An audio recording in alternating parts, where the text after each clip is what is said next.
निषेधिनी निरूपण 27. संभूती असंभूते यथायोग्य ज्ञान आवश्यक आहे. ईशावास्य उपनिषद मंत्र 12. अंधम तमः प्रविशन्ति ये संभूती मुपासते ततो भूय इवते तमो यौ संभूत्याम रताः. अन्वय ये असंभूतिम उपासते तेम ये असंभूतिम उपासते ते अंधम तमः प्रविशन्ति ये संभूत्याम रताः ते ततः उभूया इव तमः. असंभूती आणि संभूती याचा अर्थ असंभूती म्हणजे आळशी तमोगुणी असणारे लोक, संभूत म्हणजे निर्माण करणे. जे लोक आळशी तमोगुणी असतात, काही सृजन शक्ती ज्यांच्याजवळ नसते ते असंभूती. आणि संभूती म्हणजे अर्थातच जे सर्जनशील सृजनशील असतात ते. आता असंभूती उपासते जे तमोगुणी आळशी आणि ज्यांच्याजवळ कोणतेही सर्जनशीलता नाही किंवा निर्मिती क्षमता नाही अशी लोक जन्माला येतात आणि मरतात. आणि अर्थातच मरणोत्तर त्यांची गती अंधकाराची असते. म्हणून असंभूती म्हणजे जे सर्जनशील नसतात, क्रियावान नसतात, आळशी असतात, तमोगुणी असतात आणि केवळ पिंड पोषणासाठी जगतात, ते मरणोत्तर अर्थातच अंधकारात प्रवेश करतात. आणि पुढे संभूत्याम रताः आणि जे क्रियाशील असतात, उद्यमशील असतात, सर्जनशील असतात आणि जे आपल्या सर्जनशीलतेमुळे अनेकानेक गोष्टी जीवनामध्ये साध्य करतात, ते सुद्धा अधिकच अंधकारात प्रवेश करतात. आता इथे परत हे जे संभूती म्हटलेलं आहे ते अर्थातच अपराविद्येसाठी आहे आणि असंभूती म्हटलेलं आहे ते अर्थातच ज्यांना काही ज्ञानच नाही अशा अज्ञानी माणसासाठी आहे. म्हणून असंभूती म्हणजे जे अज्ञानी आहेत त्या कारणाने जे काही करत नाहीत, आळशीपणे राहतात, काही निर्माण करत नाहीत, फक्त खाणं पिणं झोपणं उठणं खाणं पिणं यातच जे आपलं जीवन घालवतात, ते मरणोत्तर अंधकारात प्रवेश करतात. आणि ते संभूती म्हणजे क्रियाशील आहेत, क्रियावान आहेत, ज्ञानी आहेत, हुशार आहेत, अनेकानेक गोष्टी निर्माण करतात, ते सुद्धा मरणोत्तर अर्थातच अधिक अंधकारात प्रवेश करतात. कारण त्यांना त्यांच्या कर्तृत्वाचा अतिरेकी अभिमान अहंकार असतो. म्हणून पंडित व मूल्याधिष्ठित जीवन जगणाऱ्या शहाण्या विद्वानांकडून ऐकले होते ते असे की, म्हणजे हा उपनिषद जो आहे ईशावास्य उपनिषदाचा जो प्रणेता आहे त्याच्यासारखे उपनिषदाचे प्रणेते म्हणतात की त्यांनी पंडित व मूल्याधिष्ठित जीवन जगणाऱ्या शहाण्या विद्वानांकडून ऐकले होते ते असे की संभूतीने एक फळ मिळते, असंभूतीने दुसरे फळ मिळते. त्यांनी आम्हाला ही गोष्ट नीट समजावून किंवा समजावून म्हणजे विचचक शिरे विवेचन करून सांगितली होती.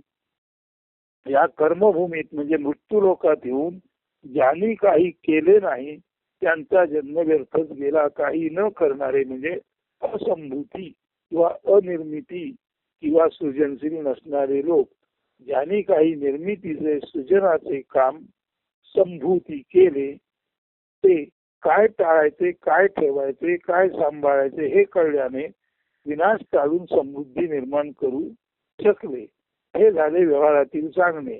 मात्र अध्यात्माच्या व्यवहाराच्या क्षेत्रातील या दोन्हींची अध्यात्माच्या व्यवहाराच्या क्षेत्रातील या दोन्हींची संभूती असंभूती म्हणजे नेमकं काय हे समजण्याची आवश्यकता आहे. जे असंभूतीची म्हणजे आळस तमो गुणामध्ये मग्न असून ते काहीच निर्माण करत नाहीत, काहीच काम करत नाहीत, सृजन करत नाहीत, अशी जी माणसं असंभूतीची म्हणजे आळशीपणाची उपासना करतात, ते केवळ नाशवंत गोष्टी ज्या मागे लागतात जन्म मृत्यू चक्रात अडकून राहतात, घोर तमातच असतात, तो तेथेच राहतात. मात्र जे काही उन्नती करू इच्छितात ते श्रुती स्मृती पुराणातून शास्त्रातून ज्ञान मिळवतात, प्रयत्न करतात, मात्र त्याने अहंकार पोचला जातो व ते घोर अंधकारात जातात. आता मराठी रूपांतर याचं पद्याला आहे का? तमो गुणरत आळशी जे राहती ते जन्म मृत्यू गिरटी फिरती क्रियाशील सृजनशील जे राहती ते अपरायुक्त अहंकार हे घनतिमिरी फसती. म्हणून तमोगुणरत जे असतात ते असंभूती वर्गातले आणि निर्मितिक क्रियाशील असतात ते संभूती वर्गातले. तर तमोगुणरत आळशी जे राहती ते जन्म मृत्यू फिरती फिरती हे असंभूती वर्गातले लोक, तमोगुणी लोक जन्म मृत्यूच्या चक्रात फिरतात. यांनाच अर्थात म्हणायचं असंभूती म्हणजे अविद्या, ज्यांना काहीच ज्ञान नाही असे लोक. संभूत आणि असंभूत. संभूत म्हणजे निर्माण करणे, असंभूत म्हणजे काही निर्माण न करणे. निर्माण तोच करू शकतो जो ज्ञानी असतो, शहाणा असतो. म्हणून तमोगुणरत आळशी जे राहती ते जन्म मृत्यू फिरती फिरती हे असंभूती वर्गातील लोक म्हणजे अविद्येच्या वर्गातील लोक. क्रियाशील सृजनशील जे राहती, क्रियाशील सृजनशील जे राहती ते अपरायुत अहंकारे घनतिमिरी फसती. आणि क्रियाशील निर्माते असे जे प्रयत्नशील लोक आहेत ते सुद्धा प्रयत्नाने अनेकानेक उत्तम गोष्टी निर्माण करतात, परंतु अंततः त्यांना आपल्या निर्मितीचा अहंकार निर्माण होतो आणि ही त्यांची निर्मिती क्षमता जी इतरत्र विद्या म्हणून गणली जाते ती त्यांच्या बाबत अहंकार आल्याने ती विद्या राहत नाही, ती अपरा विद्या असते. म्हणजे ज्यांना काही ज्ञान नाही, जे काही निर्माण करत नाहीत ते असंभूती वर्गात म्हणजे अविद्येत नांदतात. आणि क्रियाशील सृजनशील जे शहाणी माणसं आहेत ते अनेक गोष्टींचं व्यवहारातलं भौतिक ज्ञान मिळवतात, परंतु भौतिक दृष्ट्या आपण श्रेष्ठ असल्यामुळे त्यांना अहंकार निर्माण होतो आणि त्यांची ती विद्या अगदी उपनिषदातील तत्वज्ञान सुद्धा जर ते समजून आपण ब्रह्मस्थिती ओळखली नाही, आत्म्याचा शोध घेतला नाही, तर फक्त माहिती म्हणून ब्रह्मस्थिती कळणं, लोकांना सांगण्यासाठी आत्मस्थिती कळणं, परंतु आपण मात्र त्या सर्व माहितीच्या जोरावर त्याच्या बळावर केवळ आणि केवळ पैसा आणि भोग साधन निर्मिती याचीच आपल्यासाठी तरतूद करणं. म्हणजे असं आहे की जर तुमच्याशी हा बोलतो त्याने तत्वज्ञान सांगितलं, छान छान आत्म्याबाबत त्याने उपदेश केला, तुम्हाला ते कदाचित भारी वाटलं आणि प्रत्यक्षात हे तुम्हाला सांगणारा मात्र तुमच्यासारख्या लोकांना अनेक गोष्टी सांगून त्या खऱ्याखुऱ्या पराविद्येचा जर पैसे मिळवण्यासाठी वापर त्याने केला तर उपनिषदातील तत्वज्ञान सुद्धा, पराविद्या सुद्धा त्याच्यावर जर तो पैसे मिळवले आणि भौतिक सुखसाधनांची गैलूट त्याच्याद्वारे केली तर ती पराविद्या सुद्धा अपरेच्या दिशेने कार्यरत होते. म्हणजे अविद्या नसलेले ते असंभूत आणि विद्या असलेली ते संभूत. तर ही विद्या जर अहंकारग्रस्तता निर्माण झाली माणसाला तर ती विद्या अगदी परातत्वज्ञान जाणणारे सुद्धा प्रत्यक्षात जर भोग लालसेत गुरफटले का, कारण त्यांना असं वाटतं की पराविद्येमध्ये मी मोठा मास्टर आहे आणि मास्टर आहे मलाच हे कळतं म्हटल्यानंतर आणि त्यांच्या एकंदर रुबावानुसार त्यांच्या सांगण्याच्या चांगल्या पद्धतीनुसार अनेक लोक त्यांना बोलतात, त्यांच्या पुढे अनेक वैभव साधनं देतात, कोणी गाड्या घेऊन देतात, कोणी फळफळावर ठेवतो. जणू काय सर्व तऱ्हेची सिद्धी आत्मज्ञानामुळे असे लोक प्राप्त करतात. आणि आत्मज्ञान हे सिद्धी मिळवण्यासाठी नाही, तर आत्मज्ञान आत्मसिद्धी म्हणजे आपणच परमात्म तत्वावर जाणण्यासाठी आहे. त्याच्यावर जर उपभोग साधनांची निर्मिती आणि उपभोगाची रेलचेल जर कोण भोगत असेल तर हा संभूती जो म्हणतो तो वर्ग सुद्धा शेवटी विनाशालाच जातो, कारण त्याला आपल्या ज्ञानाचा अहंकार होतो. आणि ज्ञानाचा अहंकार झाला की जी विद्या असते, आत्मविद्या असते, ती सांगायला लोकांना जरी आत्मविद्या असते तरी अशा अहंकारी माणसासाठी ती केवळ पिंड पोषणाची अत्यंत मोठमोठ्या भोग साधनांची रेलचेल देणारी अशीच ती विद्या ठरते. म्हणून अज्ञानी असंभूत लोक जे आहेत, अक्रियाशील लोक आहेत, ते तर नरकात जातातच जातात.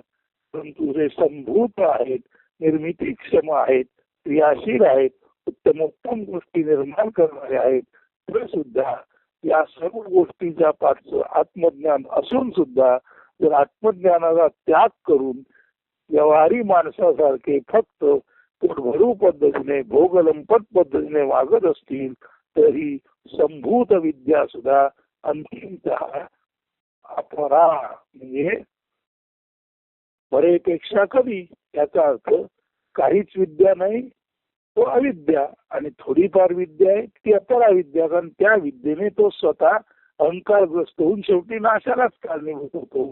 अशा अर्थाने संभूती आणि असंभूती या दोन्ही गोष्टी नीट लक्षात घेऊन माणसाने समजून घेतलं पाहिजे की आळस तमोगुणी असा जो आळशी तमोगुणी असा माणूस असतो जो काही निर्माण करत नाही ते अर्थातच अयोग्य आहे.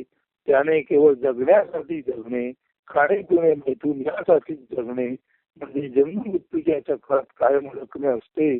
आणि असंभूती ज्याला म्हणतात, संभूतीच्या उलट असंभूती म्हणजे श्रुती स्मृती पुराणोक्त शास्त्राद्वारे ज्ञान मिळवणे, प्रयत्न करणे व जीवन सुखावह करणे आणि काही मर्यादेपर्यंत आवश्यक असले तरी त्याने अहंकार जोपासून अंतिमता घोर अंधकार प्राप्ती होते. करिता संभूती असंभूतीचे व्यवहारातील फायदे तोटे तसेच अध्यात्मातील त्यांचे विवेचन अविद्या अपरा नीट समजून घेतले पाहिजे. ते आत्मज्ञान मार्गावर जे प्रगत होण्यासाठी प्रयत्न करतात त्या आत्मज्ञान मार्गावर प्रगत होण्यासाठी आत्मज्ञानासाठी झटणाऱ्या लोकांना संभूती आणि असंभूती हे कळलं पाहिजे. संभूती म्हणजे निर्मितीक्षम विद्या कला असलेले लोक, परंतु त्याने अहंकार निर्माण होतो. त्यामुळे शेवटी तऱ्हेच ज्ञान असलेले लोक सुद्धा त्याचा जेव्हा अप्पलपोटेपणासाठी केवळ स्वार्थासाठी वापर करतात तेव्हा पराविद्या ही सांगायला राहते आणि वापर अपराविद्येने केला जातो. म्हणून असे लोक सुद्धा अधिक वाईट गतीला प्राप्त होतात. सांगायचा मुद्दा एवढाच आहे की शहाणा माणूस शहाणा नसल्याने वाईट गतीला प्राप्त होतो. असंभूत शहाणा नसतो, आळशी असतो, काही निर्माण करू शकत नाही म्हणून तो वाईट गतीला प्राप्त होतो. आणि संभूत निर्माण करणारा लटपटी खटपटी प्रयत्नशील माणूस अनेकानेक गोष्टी निर्माण करतो, पण तू समाजापासून स्वतःला वेगळा समजतो आणि समाजापासून जो पटकून राहतो त्याच्यामध्ये अहंकार येतो आणि त्याची जी संभूती निर्मितीक्षम अशी जी त्याची एक विद्या आहे ती खऱ्या अर्थाने अपराहा म्हणजे कमी प्रतीचीच ठरते. म्हणजे आत्मज्ञान सुद्धा माणसाला नुसतं असून चालत नाही. आत्मज्ञान मार्गावर माणसाने दृढ राहिलं पाहिजे. आचरण त्याचं तंतोतंत निरपेक्ष आणि सर्वाभूती भगवंत असं समत्वाचंच असलं पाहिजे. तरच संभूत वर्गातला माणूस खऱ्या अर्थाने व्यवहार आणि अध्यात्म दिशेकडे यशस्वी होतो. संभूत वर्गातला माणूस व्यवहारात जरी यशस्वी झाला तरी अध्यात्मामध्ये अहंकार त्याला निर्माण झाल्यामुळे संभूत वर्गातील माणूस काहीच न करणाऱ्या माणसापेक्षा तुलनेने अधिकच वाईट गती प्राप्त करतो. काही न करणारा माणूस काही कळत नाही ही त्याची उणीव आहे, त्यामुळे त्याला वाईट गती प्राप्त होतेच. पण कळून सवरून सुद्धा जी माणसं विद्येचा उपयोग चुकीच्या गोष्टीसाठी करतात, पराविद्येचा वापर केवळ आणि केवळ अप्पलपोटेपणासाठी करतात, ती मात्र ठरवून त्यांनी चांगली गोष्ट वाईटासाठी वापरली म्हणून ती मात्र लोक अधिक अधिक अधिक जास्तीत जास्त वाईट स्थितीला जातात. म्हणून संभूत आणि असंभूत निर्मितीक्षम असलेले ज्ञानी लोक आणि जे तमोगुणी अज्ञानी आहेत असे लोक यांच्यातील फरक अध्यात्माच्या क्षेत्रात वावरणाऱ्या लोकांनी नीट समजून घेतलाच पाहिजे आणि व्यवहारामध्ये सुद्धा त्याचा फरक लक्षात गेला पाहिजे. व्यवहारात संभूत हा वर्ग उत्तम आहे आणि असंभूत हा वर्ग कनिष्ठ आहे. व्यवहारात संभूताना गती चांगली प्राप्त होते आणि जे ज्यांच्याजवळ विद्याच नाही अशा अशी लोकांना अतिशय वाईट गती प्राप्त होते.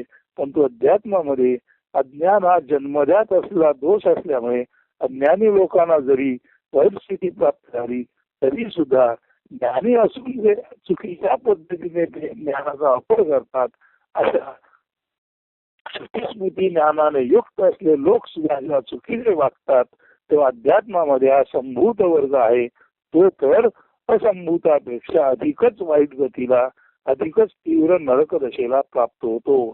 म्हणून संभूती आणि असंभूतीचे यथायोग्य ज्ञान आवश्यक आहे आणि हे ज्ञान दैवी संसारामध्ये विश्वस्त म्हणून काम करणाऱ्या ज्ञानी माणसाला असेल तर तो ज्ञानी माणूस कधीच आपली ही जी पराविद्या आहे ती तो कधीही विकणार नाही, त्याच्या बदल्यात तो काही घेणार नाही.